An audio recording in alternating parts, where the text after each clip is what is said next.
What's up, y'all? I've got a riddle for you. What is black and white, contains four numbers, and scares most business owners? It's called the 1099. So, we are going to talk about the FAQs for the Form 1099. Are you ready? Go ahead and get your materials. Let's get into it.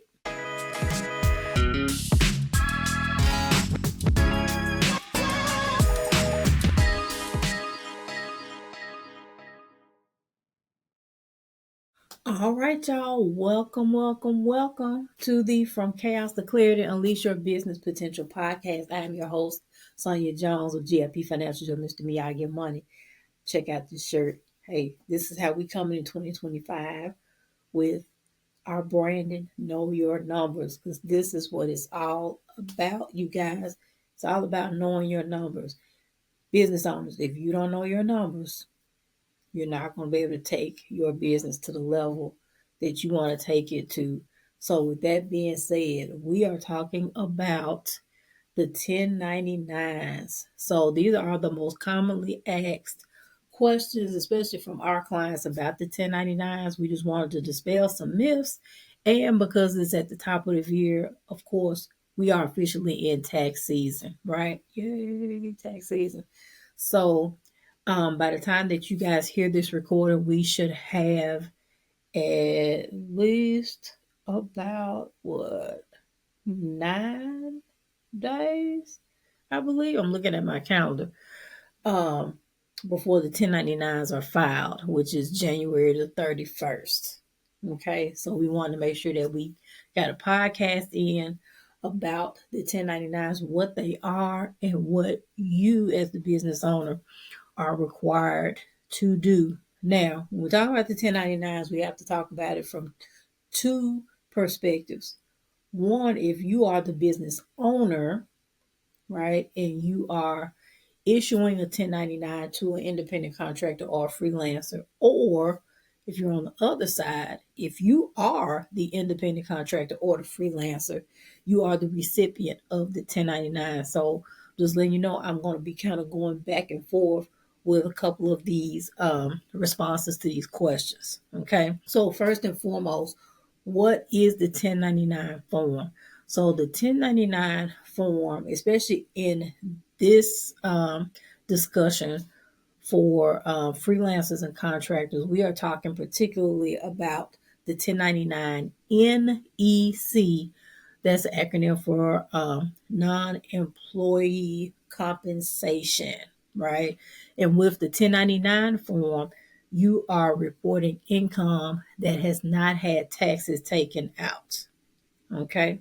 So for me, I'm a bookkeeper. Most of my income is 1099 NEC, right? Because as clients hire me, most of them are going to pay me over the income threshold, which is $600 in a 12-month calendar year between January to December of 2024. If I received over $600 in income, because my job qualifies as an independent contractor, my clients will issue me a 1099. Okay, so just keep that in mind. So if you are the business owner and you have hired like a social media manager, a graphic designer, a bookkeeper, somebody like that, whom you have not had to like manage their time, you just gave them money to perform a service for you, um, and you gave them over $600, they will qualify for the 1099.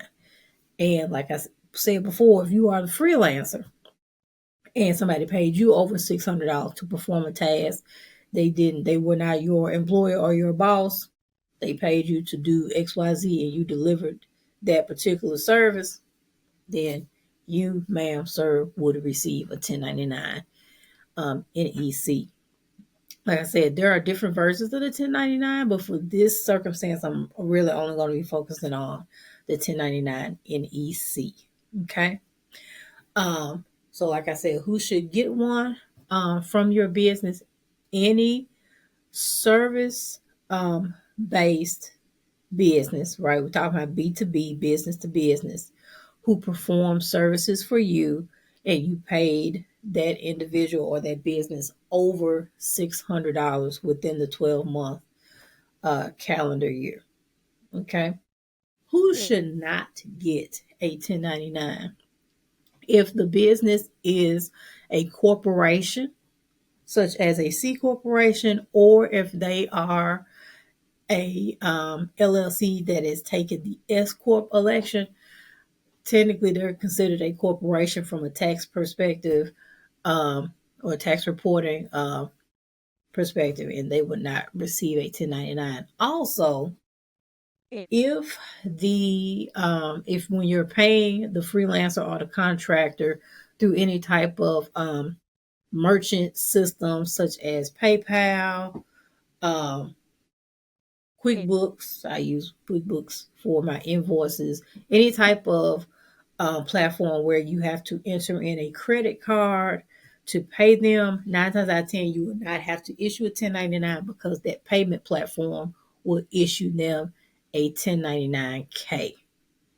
All right. So if you pay that individual through credit card, and provided, I will say, if it was through some type of business platform, especially if you paid through an invoice, if they issued you an invoice and you paid the invoice through a credit card, there's a good chance that you will not have to issue a 1099. So if the business is a corporation or you paid that individual with a credit card or through some type of electronic payment platform, POS, Square, things like that, you will not have to issue a 1099 because the payment platform will take care of that. Okay. Are the 1099 and W-9 form the same? The answer is no. So think about it like this. The W-9 form is the tax form where you have to identify yourself as the contractor or the freelancer that will eventually receive the 1099. It's very much so like if you were working a 9 to 5, and before you start working at the job, you have to complete the W-4, right? And you have to put your name, if you're filing, single, head of household, all that type of stuff, you got any dependents, that whole type of thing. That's pretty much the W-9 is the W-4 for independent contractors. Right? I hope I didn't murky the waters there, but the W-9 is basically you identifying yourself as the independent contractor or the freelancer that will be receiving non-employee compensation. Okay.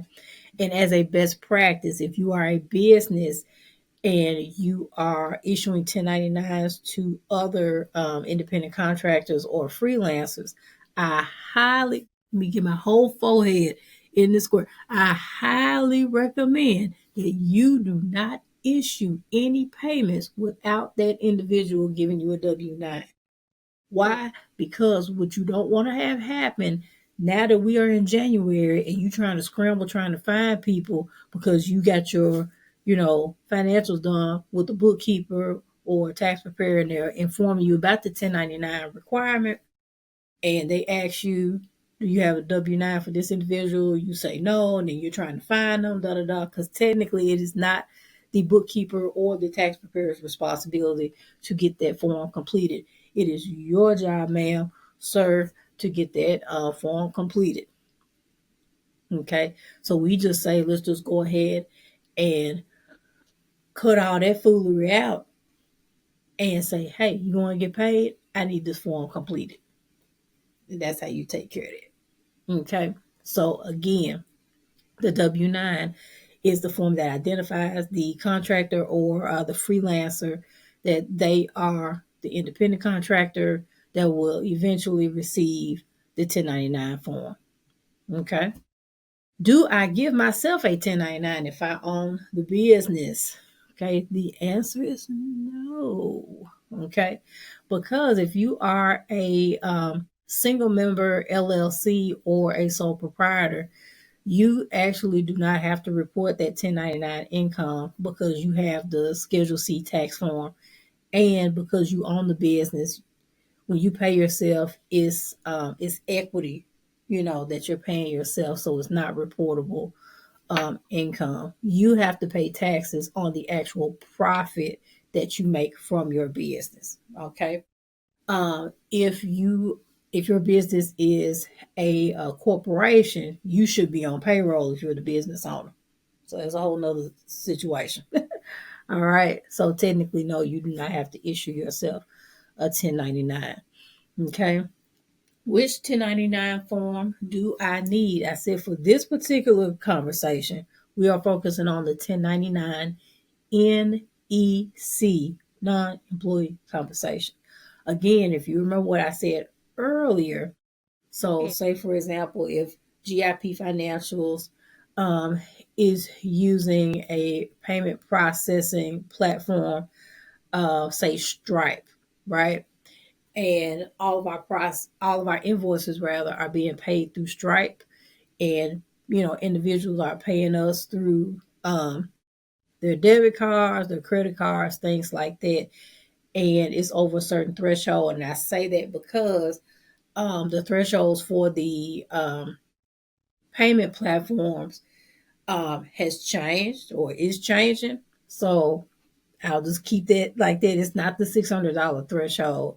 So in that regard, if you're receiving payments through a Stripe or a PayPal or something like that, you will be issued a 1099K, but there is a threshold for that level of reporting from their platform. Okay. So, but like I said, right now we're focusing on the 1099 NEC. Why? Because most of our listening audience will be in that, will qualify for that particular form. Okay. But please know you can always go to irs.gov and look up the 1099 form. And if you will be able to see there are a whole lot of different versions of the 1099 form, but that's why we have financial professionals that can navigate you through that process. Do not navigate this on your own. Okay?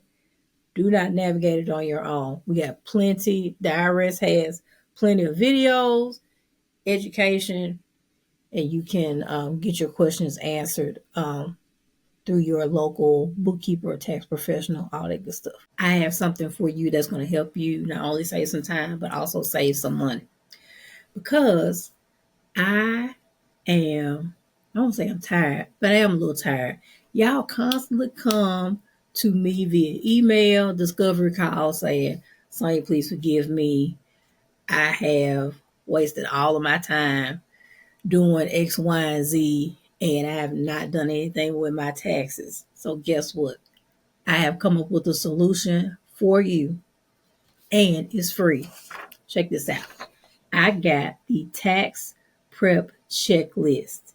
And this tax prep checklist is going to help you not only save time, but also help you become your tax preparer's best friend. So I'm walking you through everything that you need to do to get ready for tax time, because the goal is for you to file your taxes before the deadline, whether you are a Schedule C business owner, you have to file April 15th, or if you are a partnership or a corporation, you have to file March the 15th, walking you through your bookkeeping and your compliance as well. Because as a business owner, you need to know what's required from you, not only federally, but also from your respective state. So if you click the link in the description, you can get this for free, and you got a little special QR code for you to subscribe to our YouTube channel if you haven't done that already. Okay, so if you're ready to save some time and some money, go ahead and download this. Take care of this as soon as possible, hopefully before the new year. And let's go ahead and ensure that you are going to be able to reduce your tax liability and get maximum savings. Where do I get the 1099 form? If you are the business owner and you need to issue 1099s, you can do that through the IRS, or you can do it manually, which I probably would not recommend. I would suggest that you file it electronically. If you have QuickBooks, QuickBooks does have that feature where you can electronically file your 1099s. It is a small fee for you to file those 1099s, but I promise you it is well worth it. So once you pull your QuickBooks reports and you are able to see the vendors that have been paid over $600. QuickBooks will basically scan your entire, activity from 2024 to see who would qualify. Then they'll let you know if they need to fill out a W-9. You can, in QuickBooks, um, send them an invitation to complete a W-9. And then once they get that back, QuickBooks will say, we got it. And then you'll be ready to go ahead and issue them the 1099 electronically. Okay. But there are other platforms that can also prepare and electronically file the 1099 for you. You can reach out to us um, for recommendations for that. But like I said, we are QuickBooks, but I know everybody doesn't have QuickBooks, so we have other platforms that we can recommend. Okay. When is the 1099 filing deadline? It is January 31st. January 31st. How do I report 1099 income on my taxes? Great question. If you are sole proprietor, single member, LLC, you will report that income on the Schedule C. Okay. This also applies to trying to think about like gig income, like the DoorDash, Uber people, all that. So you will more likely get a 1099 as well. You will file that under the Schedule C. Okay. And I forgot to include my 1099 in my tax return. What do I do? So there will possibly, it could, especially first of all, if you are a freelancer or an independent contractor, it's your responsibility to make sure that you're tracking your income, especially like who's paying you, right?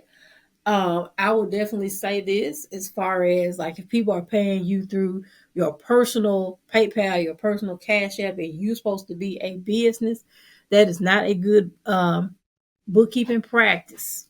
Okay, because it's basically like you getting paid under the table.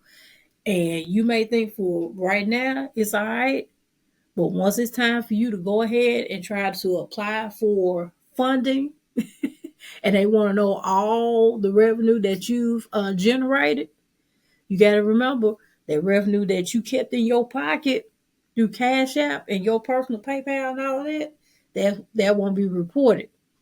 Okay, so you're going to have to make sure this is an integrity play as well. Okay, this is an integrity play as well. So in the event if you have already filed your taxes and then you get a 1099 in the mail, okay, there's a good chance you may have to amend your tax return to add that income if you have not already included it. Okay, make sure that you get with a tax professional to make sure that they're guiding you in the right way. All right, but also you have to make sure that, especially like for me, I make sure all my income is reported. So even if there is a situation where that may occur, I already have that income already in my taxes to where it's there. But hear me clearly, that 1099 form is a tax document, meaning just like the W-2, when your employer issues you a W-2, you have to report that income on your taxes, meaning that the IRS has to acknowledge that you have acquired that W-2 and you reported that income. It's the same thing for the 1099, right? So every 1099 that I receive, I have to make sure, especially like before I used to do TurboTax, right? You have to enter in every 1099 that comes into your possession into your tax reporting system. So all of your 1099s, if you have a tax preparer, if y'all are hiring Latasha Phillips with Legacy Pro Accounting, right? You have to make sure to include all your 1099s and give them to Latasha, right?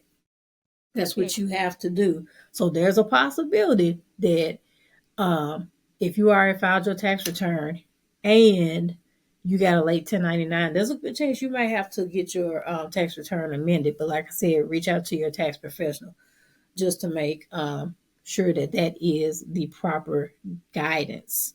Okay. But I definitely cannot stress this enough that in in one particular accounting group that I'm in on Facebook, they call the 1099 the tattletale form, right? Because there are a lot of circumstances where independent contractors and freelancers don't necessarily report all their income. As a matter of fact, the W 9 is one of the reasons why I even started GIP Financials, because before I was a charter school director of finance and operations. And there were a lot of entrepreneurs, particularly like more so like side hustlers. They were just kind of doing something on the side and they wanted to make some extra money, not knocking their hustle at all. However, if you're trying to get business, especially through a school or local government or something like that, where it's a little bit more formal or established, there's no way around that. You are going to have to report that income. Otherwise, you would not be doing business with said entity. It's as simple as that, right? So, with that being said, if you, ma'am, if you, sir, are to be an entrepreneur, you are the owner of said business. You are in the purpose of your business is to generate income. And if you're generating income, that means you should be reporting said income. Yes, yes. Which means if a 1099 is issued to you, you are expected to report that income to the alphabet boards, also known as the IRS. I tell all my clients this, and I stand on it. If you have to chase anybody down, especially for those who you've already paid over $600 to complete a tax form, and they ghost you, I highly recommend that you do not do any other business with them again, because that's an integrity issue. That's an integrity issue. Because here's the thing, you all in my face trying to get my money to get this business. Why aren't you as responsive when it's time for you to do the honest thing and report your income on your taxes? Right? So, again, if we are all in the business of entrepreneurship to not only generate income for ourselves, but also, right, to make our communities better by providing a service or a product, then guess what? That's part of your responsibility, right? And I will also say this to entrepreneurs when it comes to your taxes. If you're in the business to make money, we're here as accounting and tax professionals to help you reduce your tax liability, right? So guess what? You're going to eventually have to be paying a profit, which means you're going to have to be paying taxes on said business income. Ta-da! Right. So I just wanted to put that out there as well. Okay. So again, these are the frequently asked questions for the 1099. I recorded a video on the updated W-9. So if you look in the YouTube channel, you should be able to see it. I've got I recorded on Founders Day, so I got my white and blue Zeta hoodie on. So if you are completing that W-9, especially for my single member LLCs, there is a specific change on that form to where when you're checking in section 3A, if I'm not mistaken, so this is the form that I use. So right here, where it says 3A, if you are a single member LLC, right, you will not check LLC, you will check sole proprietor. Why? Because from a taxing standpoint, yes, this includes me. I'm a single member LLC. From a taxation standpoint, single member LLCs are acknowledged as sole proprietors, right? So don't get offended. Don't get tight in your chest because you can't check the LLC box. They are specifically when on the LLC box, they're specifically identifying those entities that can stand on their own, such as the corporations, the partnerships, um, what else I got? The trust and stuff like that that's on that form. So again, if you are a single member LLC on the W-9, you check the box for a sole proprietor / individual. And then once you check this box, if you have an EIN, you can put your EIN here. But if you don't have an EIN, you put your social. Okay. Box number 1, you put your good government name. Then box number 2, you put the name of your business. And this W-9 form was updated March of 2024.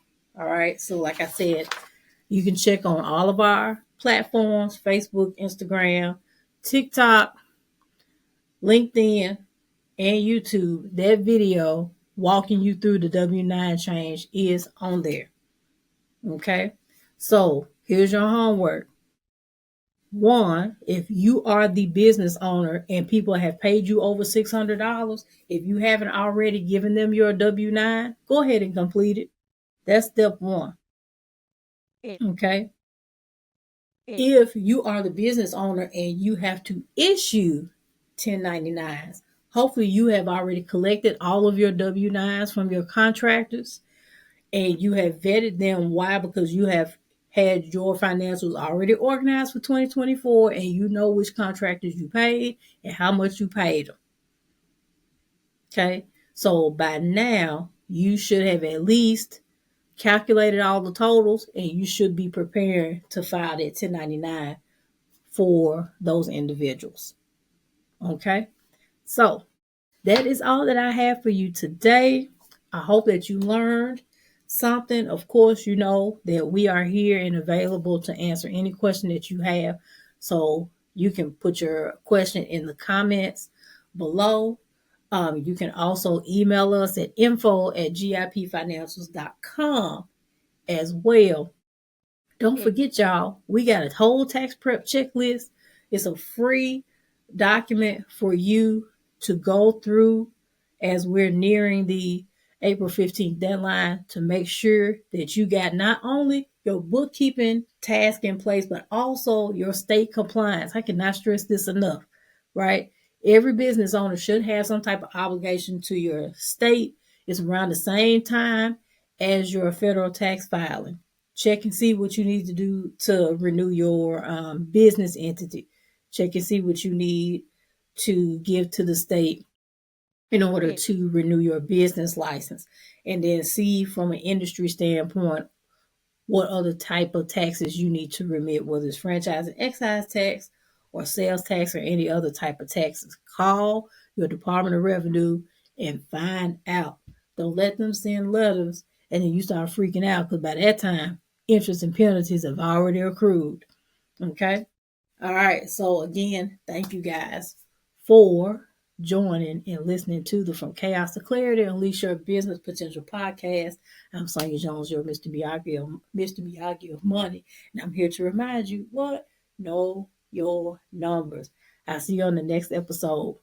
Peace. Hey y'all, thanks so much for tuning in to the From Chaos to Clarity Unleash Your Business Potential podcast. Again, my name is Sonia Jones of GIP Financials, your Mr. Miyagi of money. And look, if you learned something from this episode, don't keep it to yourself.